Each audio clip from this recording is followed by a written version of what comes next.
पूर्णिमा क्यों करा जाता है? पूर्णिमा का व्रत, पूर्णिमा का व्रत करने का कारण क्या है बताइए? आप इतने सालों से कर रही हो, कई माताएं कर रही होंगी पूर्णिमा का व्रत। एक समय फलाहार करती हैं, एक समय भोजन करती हैं। भोजन में खीर का होना जरूरी होता है पूर्णिमा के व्रत में, दूध की सामग्री होना जरूरी होती है पूर्णिमा के व्रत में। 12 महीने की पूर्णिमा करो मना नहीं है। और पूर्णिमा उठाने का भी समय होता है चैत्री, चैत्र के महीने की जो पूर्णिमा होती है चैत्री पूर्णिमा पहली पूर्णिमा मानी जाती है, इसलिए चैत्री पूर्णिमा को सिद्ध पूर्णिमा कहते हैं, कार्य सिद्धात्री पूर्णिमा कहते हैं, सिद्ध करने वाली। मनोरथी पूर्णिमा कहते हैं, मनोरथी पूर्णिमा। इसलिए पूर्णिमा का व्रत कहां से उठाया जाता है? चैत्र के महीने की पूर्णिमा से पूर्णिमा का व्रत उठाया जाता है कि मैं महीने की पूर्णिमा करूंगी तो चैत्र पूर्णिमा से उसको उठा लिया जाता है। पर उसका एक नियम रहता है, आप फलाहार करें अपनी जगह पर है, पर एक समय भोजन कर रहे हैं वो अपनी जगह पर। भोजन के साथ में मीठे के साथ थोड़ा दूध की सामग्री होना जरूरी होती है।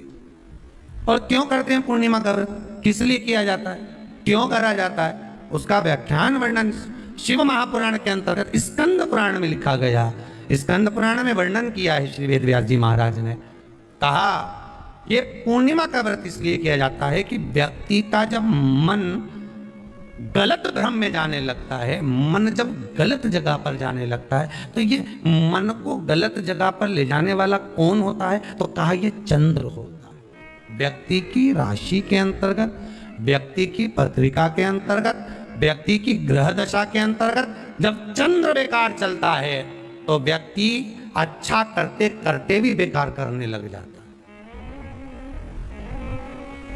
चंद्र डोल रहा है।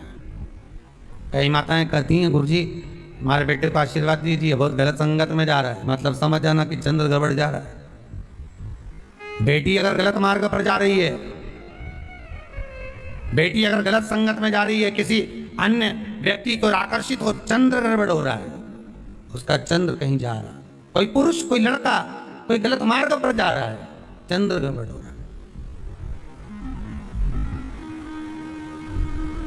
घर में जो क्लेश उत्पन्न होता है, घर में जो विवाद उत्पन्न होता है, उस विवाद को रोकने के लिए केवल चंद्र की ही, इसलिए तो पूर्णिमा घर की नारियां हमारे हिंदू धर्म में यहाँ तक स्कंद पुराण में कह दिया कि प्रत्येक पूर्णिमा। आप लोग कभी आप लोगों ने सत्यनारायण जी की कथा करवाई है? जितने लोग आस्था चैनल पर कथा सुन रहे हैं, जितने लोग फेसबुक यूट्यूब पर कथा सुन रहे हैं, यूट्यूब पर कथा का श्रवण कर रहे हैं, उनने कभी सत्यनारायण की कथा करवाई होगी? तो उसमें लिखा है हर कार्तिक, हर पूर्णिमा को, हर संक्रांति को ब्राह्मण सत्यनारायण भगवान की कथा या राजा या वैश्य कथा को कराता था, या बढ़िया कथा कराता। सुनी कि नहीं सुनी बात? सत्यनारायण भगवान की कथा में लिखा है, स्कंद पुराण के अंतर्गत जो सत्यनारायण भगवान की कथा का स्मरण किया उसमें लिखा है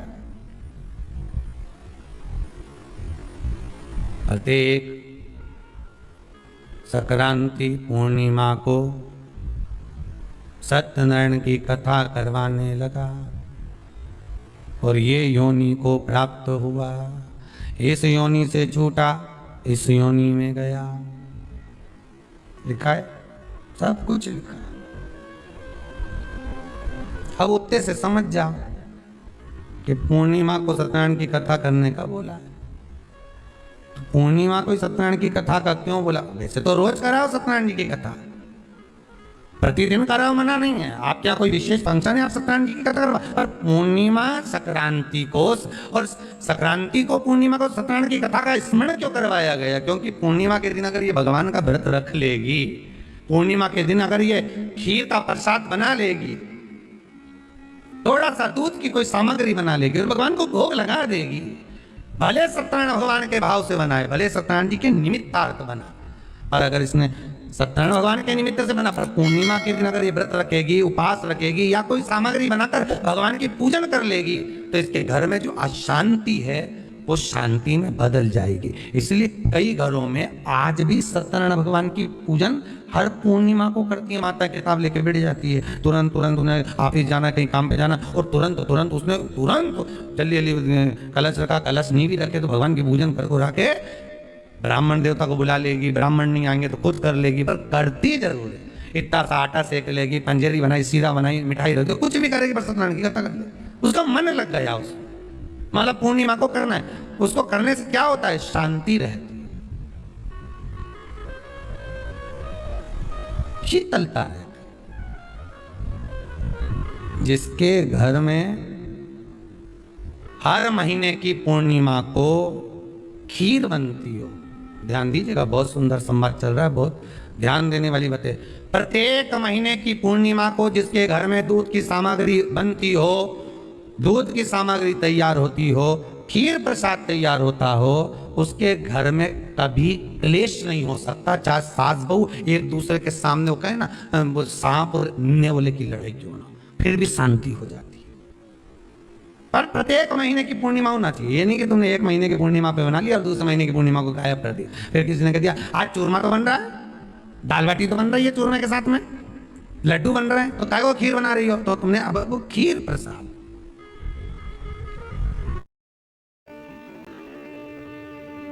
पूर्णिमा के नारियों को, स्त्रियों को अखंड सौभाग्य के लिए, जो नारी वेधव्य नहीं होना चाहती है, उस नारी को पूर्णिमा के कितने व्रत करना चाहिए।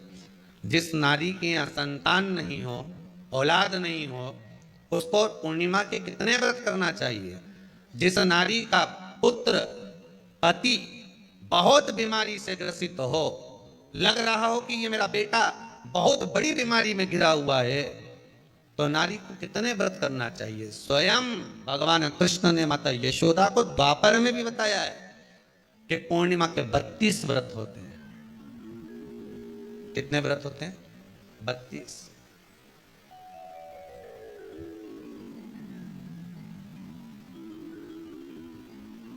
स्वयं भगवान कृष्ण यशोदा रानी को, माता यशोदा जी को भी बता रहे हैं 32। अब आपको किसी ने बता दिया होगा कि 8 कर लो, 7 कर लो, 6 कर लो, 12 कर लो, इसलिए आपने बोला कि 12 कर लीजिए, 32 कर लीजिए। अरे यहाँ तो द्वापर की कथा भी कहती है। यशोदा जी ने एक बार भगवान कृष्ण को रोक कर कह दिया, ए कन्हैया रुको। कन्हैया बोले बोलो माँ क्या बात है? कन्हैया जरा रुकिए, इधर आओ जरा। भगवान कृष्ण आए। हाँ माँ बोलिए। किस जगह का प्रसंग है ये? जिस समय पर राधा रानी कुरुक्षेत्र में नंद बाबा और यशोदा जी को लेकर कुरुक्षेत्र के कुंड में, ब्रह्म सरोवर में स्नान कराने के लिए लेकर जाती है, ग्रहण का समय पर। और जब भगवान कृष्ण उस कुरुक्षेत्र के उस सरोवर में स्नान करने आते हैं, तब यशोदा जी ने अपने लाला से प्रश्न किया है, पूछा है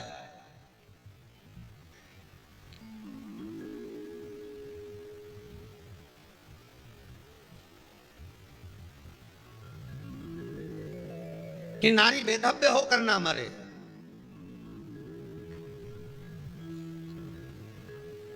उसका पति कोई रोग से ग्रसित ना हो, उसका पुत्र किसी रोग में ना पड़े। अरे भाई कितना सुंदर संवाद लिखा है। अगर किसी माता का पुत्र मान लो किसी नशे में डूबा हुआ है, कोई नशा कर रहा है और गलत नशा है, आपको लग रहा है कि ये नशे में डूबा हुआ है, आपको लग रहा है कि ये गलत जगह पर डूब गया है, आपको लग रहा है कि मदिरापान में, मांसाहार में, या अधिक गांजा आदि जो भी नशे होते हैं, जितने भी नशे, उसमें डूब चुका है। और माँ उसको समझा रही है, तू नशे में मत डूब, तू इस काम को मत कर, तू ये गलत कर्म मत कर। माँ उसको समझा कर हार गई। तो मेरा माताओं से निवेदन है, आप उसको समझाना बंद कर दो, एक काम करना प्रारंभ कर दीजिए। हमें जो शिव महापुराण के माध्यम से शास्त्र कह रहा है कि आप 32 पूर्णिमा के व्रत प्रारंभ कर। उसमें करना क्या है आपको? केवल जिस दिन व्रत रहे, रात्रि के समय पर कोई भी मीठा, कुछ भी सामग्री आप चंद्र की रोशनी में, चंद्र को अर्घ देने के बाद, पूजन करने के बाद उसको रखो, और वही सामग्री जो नशा कर रहा है उसको पूर्णिमा के दूसरे दिन उसको खिलाओ। आप धीरे धीरे खिलाना चालू करेंगे। जिस नशे में वो डूबा हुआ उस नशे से वो छूटना प्रारंभ हो जाएगा। 2 पूर्णिमा व्रत करके तो देखो, तीसरे में तुम्हें जरूरत ही नहीं। धीरे धीरे आप रूप तो छूटना प्रारंभ हो जाएगा। स्वयं भगवान कर रहे हैं। यशोदा मैया ने कन्हैया को रोक लिया कुरुक्षेत्र के उस मैदान में, और भगवान कृष्ण का दर्शन माता यशोदा जी करी। बहुत बहुत दिनों के बाद माँ को, आज माता यशोदा को लाला का दर्शन हुआ। बहुत समय के बाद, जाने के बाद, बहुत समय के बाद।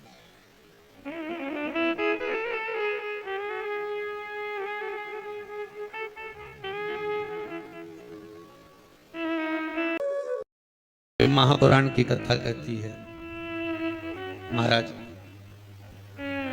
पूर्णिमा का जो चंद्र है वो विशाल का है, और उस चंद्र की पूर्णता में हमारी अभिलाषाएं भी पूर्ण हो। आप आस्था चैनल के माध्यम से जितने लोग कथा सुन रहे हैं, फेसबुक यूट्यूब पर जितने कथा सुन रहे हैं, और कुबेरेश्वर धाम में जितने कथा सुन रहे हैं, आप में से कितने लोग हैं जो पूर्णिमा का व्रत करते हैं? जो माताएं करती हो जरा हाथ उठाइए।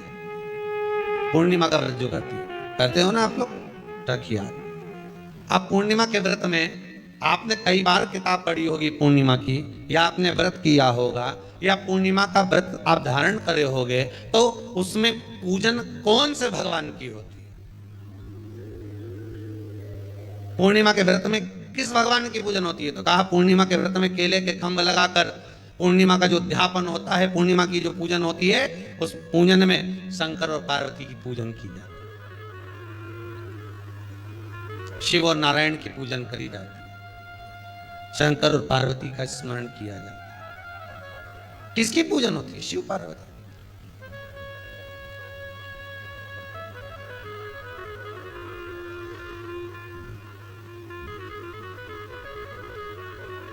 क्यों शंकर और पार्वती का पूजन क्यों करा जाता है पूर्णिमा के व्रत में? क्योंकि शिव और माता पार्वती ही केवल एक ऐसे हैं जिन्होंने अपूर्ण लक्ष्मी को भी पूर्ण बना दिया था। किसको पूर्ण बनाया है? लक्ष्मी। शरद पूर्णिमा के दिन अगर आप शंकर भगवान को एक लोटा पानी अगर शिव को समर्पित कर रहे हो, श्वेत पुष्प को रखकर शंकर जी के ऊपर सफेद फूल को चढ़ाकर अगर एक लोटा जल भी, एक पात्र जल भी शंकर को समर्पित कर रहे हो, तो ये लक्ष्मी के लिए ही तो कर रहे हो। और कौन सी लक्ष्मी? पूर्ण लक्ष्मी। पूर्ण लक्ष्मी। आपको पहले भी कथा में कहा, एक बार भगवान विष्णु के सामने लक्ष्मी मैया ने बहुत तेज स्वर में कह दिया था, नारायण, दुनिया के लोग आपका नाम जपते हैं, दुनिया के लोग नारायण नारायण करते हैं, दुनिया के लोग आपका भजन करते हैं, पर सत्य मायने में कहूं ना तो मेरे बिना दुनिया के लोगों की नहीं चल सकती। मेरे बिना दुनिया नहीं चल सकती, संसार मेरे बिना नहीं चल सकता। भगवान विष्णु ने कहा ये तो गलत है लक्ष्मी आपका कहना। एक दिन लक्ष्मी को अहंकार आ गया। अहंकार के संबोधन जब माता लक्ष्मी कहने लगी तो भगवान, तो उसी समय पर भगवान विष्णु को क्रोध आ गया, और भगवान विष्णु ने कह दिया, लक्ष्मी तू इतनी बड़ी बड़ी बात कहती है कि तेरे बिना नहीं रह सकती संसार। मैं तुझे कहता हूं लक्ष्मी, तू अपूर्ण है। तू अपूर्ण है, तू पूर्ण कब हो गई?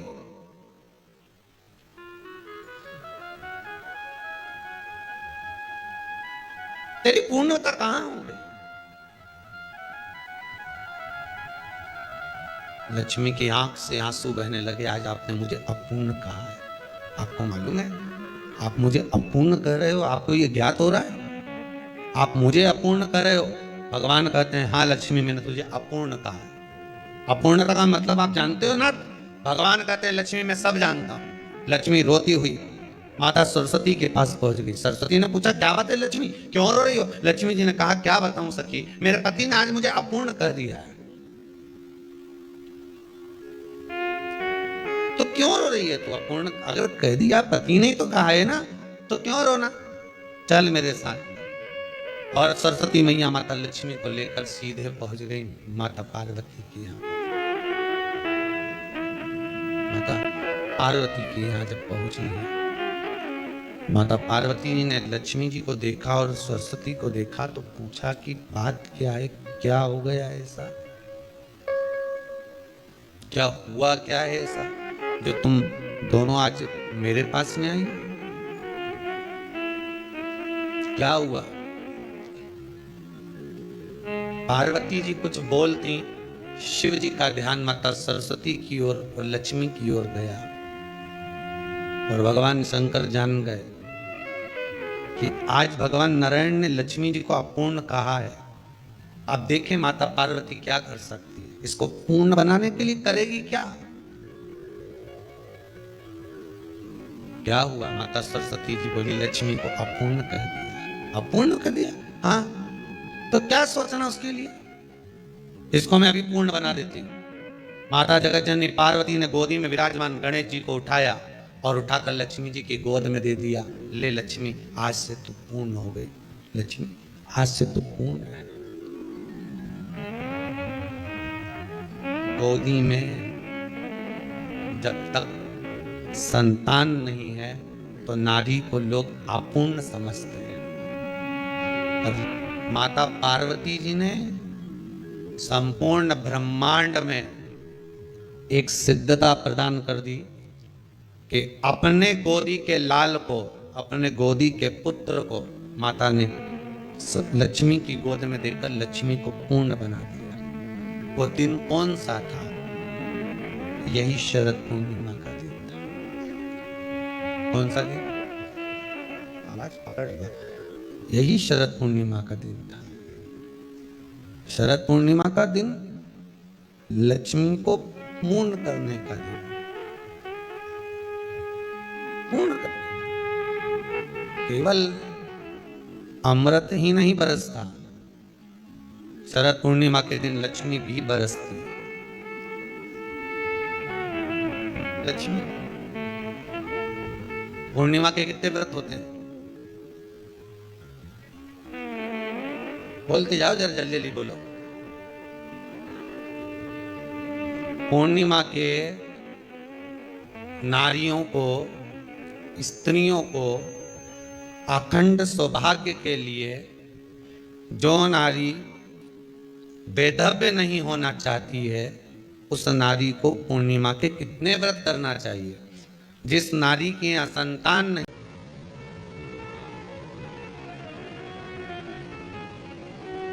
वैशाख के महीने में पड़ने वाली पूर्णिमा, ये सभी इतनी महत्वपूर्ण क्यों हो जाती है?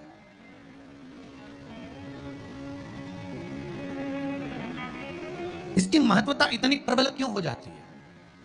किस लिए? क्योंकि वैशाख का जो महीना पड़ता है, सूर्य की संपूर्ण तपन, सूर्य देव अपने पूर्ण तेज के साथ में, पूर्ण तेज के साथ में मृत्यु लोक के निवासियों पर, चाहे जलचर हो, थलचर हो, वायुचर हो, चाहे जो जीव हैं, उस पर जब किरण फेंकते हैं तो संसार का जो मनुष्य है उस पर जब ताप पड़ता है तो ताप पड़ने के कारण उसके मुख से भगवान का नाम निकल ही जाता है, स्मरण नाम निकल ही जाता है। जब उसके मुख से भगवान का नाम निकलता है तो वो भगवान की शरणागति खुद ग्रहण कर लेता है।